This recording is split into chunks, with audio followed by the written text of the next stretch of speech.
Se Cristo não ressuscitou, em vão é a nossa fé. 1 Coríntios, capítulo 15. Olá, tudo bem com você? Eu sou o Davi Boechat, seja muito bem-vindo ao meu canal do YouTube. Se você deseja, se inscreva aqui para receber os conteúdos que a gente produz. Hoje nós vamos repercutir um pouco da live tão aguardada, promovida pelo pastor Alan Gentil e pelo cantor Leonardo Gonçalves, com a freira Ivone Gebara. Essa transmissão não foi exatamente um diálogo, mas uma sabatina, onde as entrevistadoras convidadas interagiram ali com a doutora Ivone, colocando à mesa alguns questionamentos acerca das aplicações da teologia feminista na realidade da igreja. Destacam-se as entrevistadoras pelo seu currículo acadêmico e pela maior parte delas serem oriundas da Igreja Adventista do Sétimo Dia. A abertura, que foi inclusive contundentemente criticada pela doutora Ivone, foi realizada pelo Leonardo Gonçalves e apresentou alguns conceitos que eu achei bastante importantes para a gente tratar aqui. Mais do que isso, eu também quero falar sobre a própria descrição do vídeo, que está bastante ali próxima do conteúdo que o Leonardo apresentou na sua fala inicial. O Leonardo começa mencionando alguns textos bíblicos e dá destaque ao capítulo 13, que além de um dos mais conhecidos da Bíblia, é também um daqueles mais mal utilizados, uma vez que o amor ali colocado ele está muito mais relacionado às questões relacionais, às questões da vida da igreja, do que o amor romântico, onde normalmente ele é utilizado quando mencionado e citado nos casamentos. Leonardo Gonçalves utiliza esse texto para falar a respeito da impossibilidade do homem encontrar a verdade sozinho.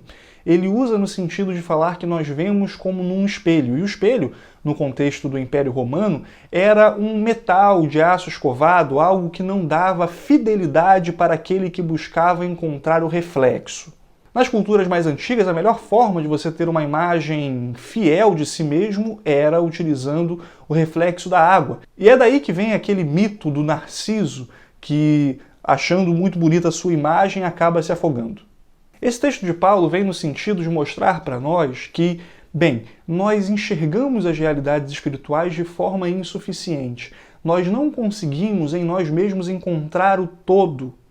Entretanto, é importante nós pensarmos que nesse texto, Paulo está partindo do princípio de que Deus se revela aos homens, de que Deus é presente, de que Deus é transcendente, está além de nós, mas também que ele é imanente. Paulo está dizendo ali que é impossível para nós entendermos todas as realidades, mas ele não está negando a possibilidade de que nós compreendamos as realidades. Isso vai de uma forma completamente contrária à que a freira Ivone defende no vídeo. É claro que a gente pode defender aqui a possibilidade de todas as vozes serem ouvidas. É claro que nós devemos reconhecer a ideia de que nós, por nós mesmos, não conseguimos encontrar a realidade do todo sozinhos. Agora, nós precisamos relembrar um aspecto fundamental ali do texto. Paulo está afirmando que Deus se revela aos homens e que ainda que nós não consigamos compreender tudo, porque nem tudo nos foi revelado, como diz o livro de Deuteronômio, quando diz que as coisas reveladas foram reveladas a nós e aos nossos filhos e os mistérios a Deus pertencem, nós podemos crer na revelação que foi dada de forma suficiente para que nós, como diz o livro de Romanos, crêssemos e fôssemos salvos. A frase do Justo Gonzalez também precisa ser considerada dentro do seu próprio contexto. Gonzalez não está defendendo a ideia, como ele deixa bastante claro, de muitos evangelhos, mas de perspectivas diferentes acerca do próprio evangelho. Ele está falando de pessoas que, de acordo com suas próprias experiências, relataram aquilo que viram ou aquilo que ouviram. A ideia ali colocada não é de multiplicidade de verdades, mas da multiplicidade de relatos, de versões até a respeito dela. Isso também não se aplica às ideias apresentadas pela freira Ivone, uma vez que ela ressignifica as crenças fundamentais e entende que os aspectos do Evangelho devem ser lidos de maneira que se adapte, que se acomode às realidades propostas pelo mundo moderno. A freira Ivone, no decorrer da sua explanação, dá vários exemplos de ressignificação. Um exemplo que ela dá é a ideia da ressurreição, dizendo que Jesus não levantou ali e que, por essa razão, nós devemos interpretar a ressurreição de outras maneiras, de acordo com a nossa própria experiência. Outro exemplo que ela coloca é a ideia da virgindade, fazendo uma referência a Maria, que não tem a ver exatamente com um corpo que concebeu sem relação sexual o Salvador, mas com uma questão de não se curvar aos interesses de outros, de não se deixar vender, de ser íntegro aos próprios valores. Me soa irônico que alguém que defende que as mulheres devem criar a sua própria teologia, se libertando de princípios deixados por homens, a Freire Ivone reproduz aqui uma ideia que Bultmann já havia apresentado na sua Teologia do Novo Testamento no século XX. Bultmann, que foi um teólogo alemão, apresenta a ideia de que as crenças cristãs não conseguiam se sustentar de acordo com as descobertas científicas e também não eram suficientes para resistir aos métodos científicos do seu tempo. Por essa razão, ele decide fazer uma acomodação entre as crenças cristãs e a perspectiva mais existencialista da vida. E nisso ele produz o conceito, a ideia de que nós deveríamos ressignificar alguns princípios da fé cristã. O problema é que as implicações de Bultmann foram para além do que ele desejava e não resultaram em coisa boa. Teólogos da área de hermenêutica bíblica vão dizer que os pensamentos de Bultmann, que estavam baseados na hermenêutica de Heidegger, foram necessários para o desenvolvimento do cristianismo positivo, que foi a teologia nazista. Os nazistas também entendiam que o cristianismo havia estado ultrapassado, que a Bíblia não era a palavra de Deus, mas que era um ambiente útil para propagar ideias e gerar capital social. Por essa razão, pegam símbolos fundamentais da fé cristã e, ao invés de simplesmente desaparecerem com eles, fazem com que eles sejam acomodados às próprias ideias e perspectivas filosóficas, ignorando o papel da Escritura, mas achando necessário e até valoroso as implicações sociais que ela pode fazer, o engajamento que ela pode trazer à realidade. A Freire Ivone utiliza a ideia da ressignificação a partir de pensamentos filosóficos do feminismo. Entretanto, perceba que a ideia de uma ressignificação não pode ser vista como boa em si mesmo, uma vez que ela é maleável e moldável a qualquer tipo de filosofia, até mesmo ao brutal e atroz nazismo. Eu decidi trazer essa informação porque, de forma correta, Freire Ivone, no decorrer da sua fala, vai dizer que o cristianismo não é um sinônimo de perfeição, de que existem traficantes evangélicos, existem traficantes católicos, e isso não faz deles bons, isso não faz com que essas pessoas ajam de forma correta por causa da sua religião. Isso é verdade. Entretanto, a utilização de uma ressignificação também não é algo 100% bom. Isso é maleável de acordo com o indivíduo. Diferente da ressignificação, que é moldável às vicissitudes de cada indivíduo, a Escritura, quando considerada como norma de fé e de verdade, tem alguma dificuldade para ir pelo mesmo caminho. Traficantes evangélicos e católicos podem ser confrontados dos seus atos através daqueles que a Escritura relata. O livro de Lucas, por exemplo, fala de quais seriam, de acordo com João Batista, os traços daqueles que aceitariam o batismo de arrependimento. E ele diz, por exemplo, para os soldados, que eles deveriam agora se contentar com o próprio soldo e tratar a todos de forma justa. A Escritura, a revelação de Deus, seja através do profeta, seja através da Escritura, tem um propósito moral prático. E é claro, nem todo mundo segue esses princípios. Entretanto, ela, quando vista como revelação da palavra de Deus, é mais confiável e mais segura para trazer transformações ao mundo do que a ressignificação, que é maleável demais e pode se amoldar a qualquer coisa. Uma questão que a gente precisa destacar aqui, que é muito importante, é o papel que a filosofia vai ter no processo do nosso fazer teológico. Quando nós adotamos abordagens idealistas, materialistas ou humanistas, nós acabamos deixando passar a abordagem teocêntrica. Essas 4 perspectivas que eu apresentei são, por assim dizer, as grandes matrizes do pensamento filosófico. E as implicações da adoção de cada uma delas desaguam em pensamentos diferentes que vão dar conta de aceitar ou não a Escritura como revelação da vontade de Deus.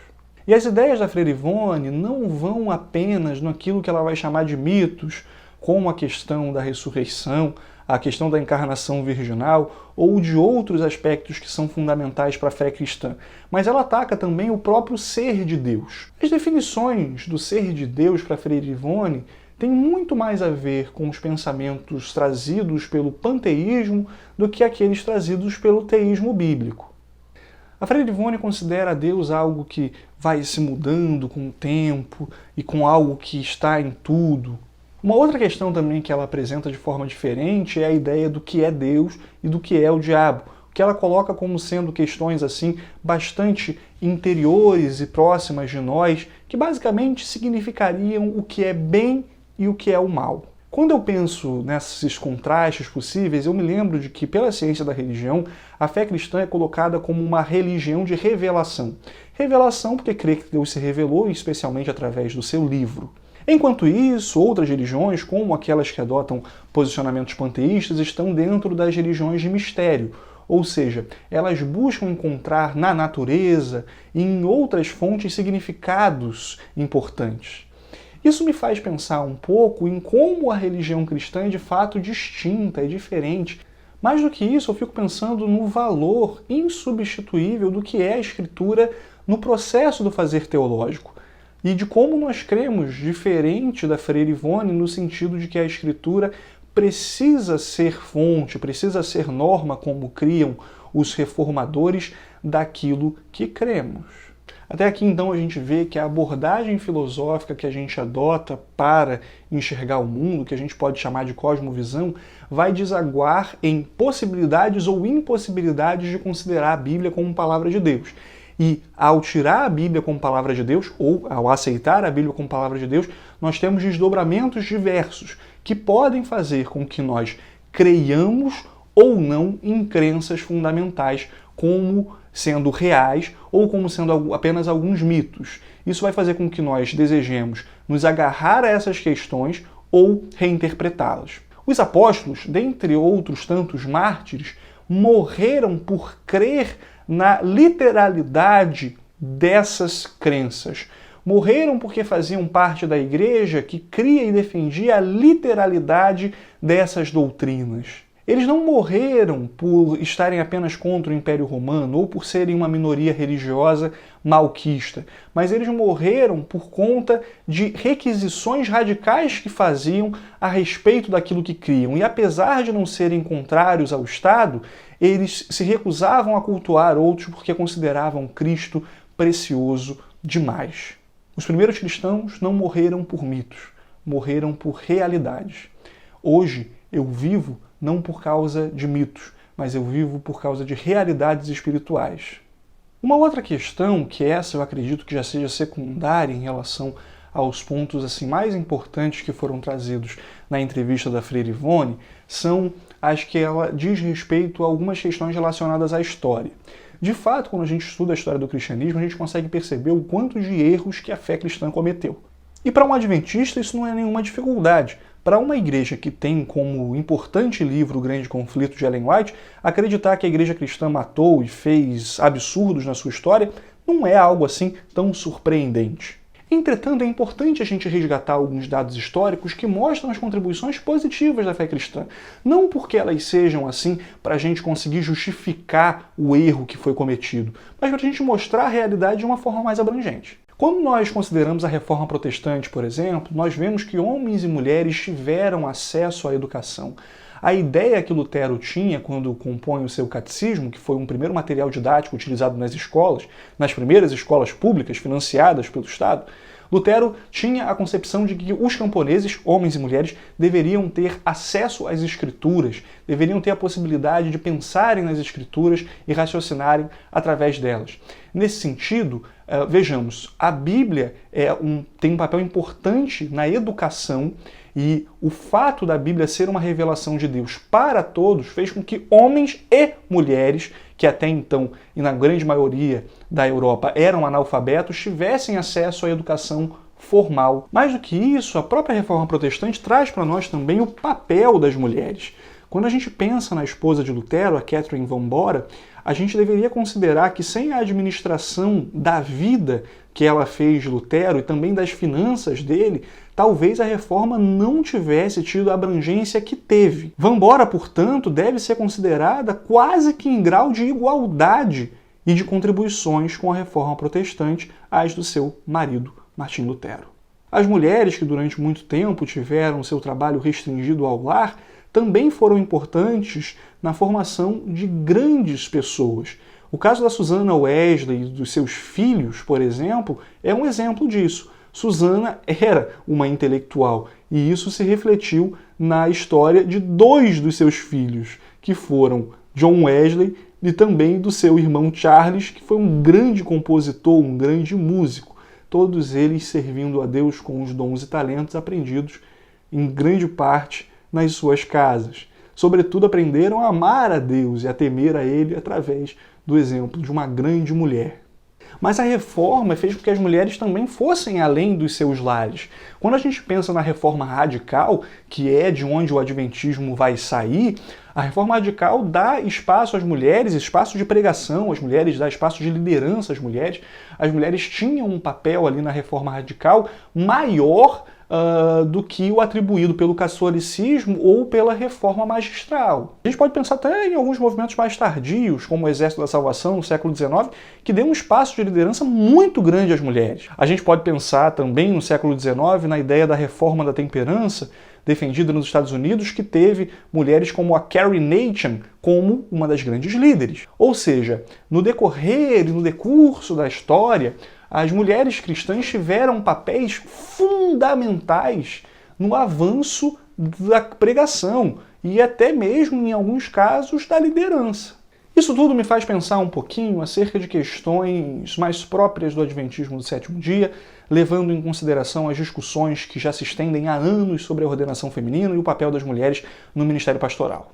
Em 2015, quando a Igreja Adventista, em Assembleia Mundial, rejeitou a possibilidade de que as uniões tivessem autonomia para ordenar ou não mulheres, o Leonardo Gonçalves se colocou de uma forma bastante contundente contra essa posição. E ele não foi o único. Grandes teólogos adventistas, a gente pode falar do Ângelo Manuel Rodrigues, pode falar do George Knight, também se manifestaram contrários a essa medida. Aqui na divisão sul-americana, o pastor Alejandro Bulhon entendia que deveria haver essa liberdade. Entretanto, toda essa discussão e toda essa conversa que a gente teve me faz pensar o porquê algumas pessoas defendem ordenação feminina e porquê outros a rejeitam. De acordo com tudo o que foi colocado ali e a aceitação quase que ampla e restrita às ideias da doutora Ivone, que não encontrou nenhuma resistência em suas afirmações, eu fico me perguntando se muitos dos que estão defendendo a ordenação feminina o fazem por razões bíblicas ou o fazem por razões ideológicas. Isso é muitíssimo importante para nós. Por quê? A Igreja discutiu os papéis de liderança através de reflexões bíblicas muito profundas. É importante a gente dizer que alguns dos nossos melhores teólogos e até administradores, como evangelistas também, fizeram uma reflexão teológica para entenderem que as mulheres têm um papel no ministério adventista tal como os homens. Entretanto, tem muita gente insatisfeita com a posição atual da igreja, não porque a Escritura dá essa possibilidade e a igreja está indo contra o que a Bíblia diz, mas porque entendem que é necessária uma imposição ideológica na leitura do texto bíblico. E isso sim é problemático. É possível ser a favor da ordenação feminina de forma bíblica? É. Eu sou. Entretanto, compreendo que muita gente que está do meu lado o faz por razões diferentes das que eu, e dentre tantos outros bons teólogos adventistas, fazem. Para encerrar esse vídeo, eu queria contar um pouquinho para vocês da história de um dos fundadores do adventismo, Guilherme Miller. Miller era um fazendeiro, não tinha instrução formal, mas devia ser respeitado como intelectual. Ele havia zerado as bibliotecas próximas da sua casa e tinha um conhecimento profundo a respeito de filosofia. E nos livros, Miller encontrou filosofias que iam contra a fé cristã ensinada na sua infância. Miller adotou o deísmo, que era uma filosofia muito importante no seu tempo. O deísmo defendia que Deus existia, de que ele era o criador de tudo, mas de que ele era distante, não se revelava, não se relacionava com os homens. Miller se reunia com seus amigos em tabernas e ria, zombava daqueles princípios cristãos anticientíficos, distantes da realidade. Nessas ocasiões, ele usava o exemplo do seu tio e do seu avô, que eram pastores batistas, imitando o que eles falavam em ar de zombaria. Com o tempo, porém, os pensamentos de Miller vão se modificando. E de alguém que cria que Deus é distante da realidade, ele passa a crer, através de um livramento dado durante uma guerra, de que Deus está presente e se envolve com os negócios humanos.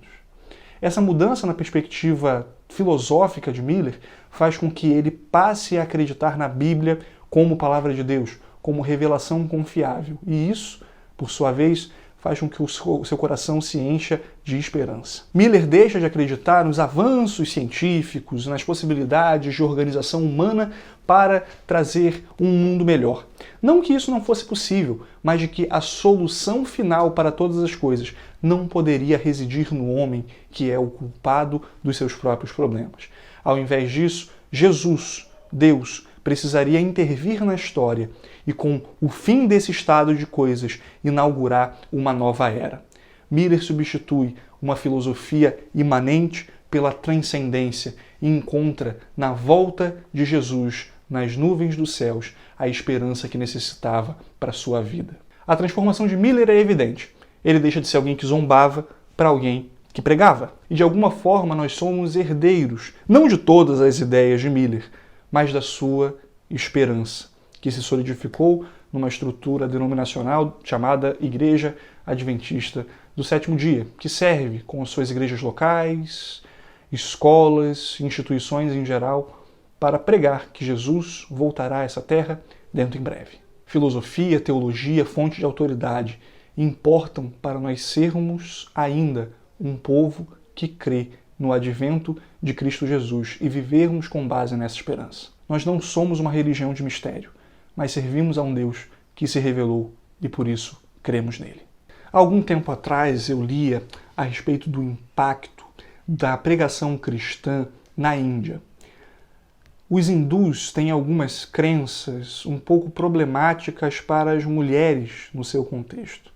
Para os hindus, as mulheres são seres inferiores que haviam em vidas anteriores pecado e expiavam os seus pecados anteriores através de uma sexualidade feminina quando vem ao mundo. E é por essa razão que a Índia tem índices de violência contra a mulher altíssimos, porque é negada a essas mulheres a ideia de uma imagem de Deus. Na verdade, a própria feminilidade é um problema, no sentido de que elas estão no mundo para sofrer. E sofrer mais significa, numa outra vida, vir em uma forma melhor. E uma forma melhor é a forma masculina.